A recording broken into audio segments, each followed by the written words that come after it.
Toss Kolkata Knight Riders toss வென்று பந்துவீச்சை தேர்வு செய்தது.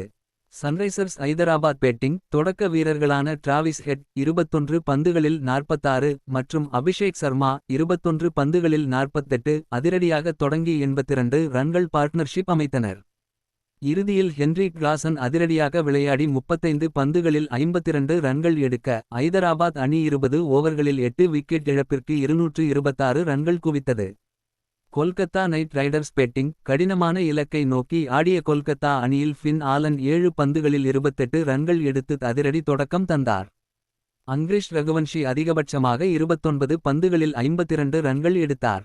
எனினும் மற்ற வீரர்கள் சொதப்பியதால் கொல்கத்தா அணி 16 ஓவர்களிலேயே 161 ரன்களுக்கு அனைத்து விக்கெட்டுகளையும் இழந்து தோல்வியடைந்தது.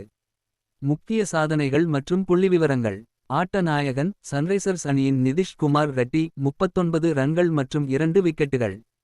பந்துவீச்சு ஐதராபாத் தரப்பில் ஜெய்தேவ் உனட்கட் 3 விக்கெட்டுகளையும் இஷான் மலிங்கா மற்றும் நிதிஷ் குமார் ரெட்டி தலா 2 விக்கெட்டுகளையும் வீழ்த்தினர். கொல்கத்தா தரப்பில் பிளெசிங் முசரபானி 4 விக்கெட்டுகளை கைப்பற்றினார். திருப்பம் இந்த சீசனில் முதலில் பேட்டிங் செய்து ஒரு ஸ்கோரை தக்கவைத்து டெஃபென்ட் வெற்றி பெற்ற முதல் அணி என்ற பெருமையை சன்ரைசர்ஸ் ஐதராபாத் பெற்றது.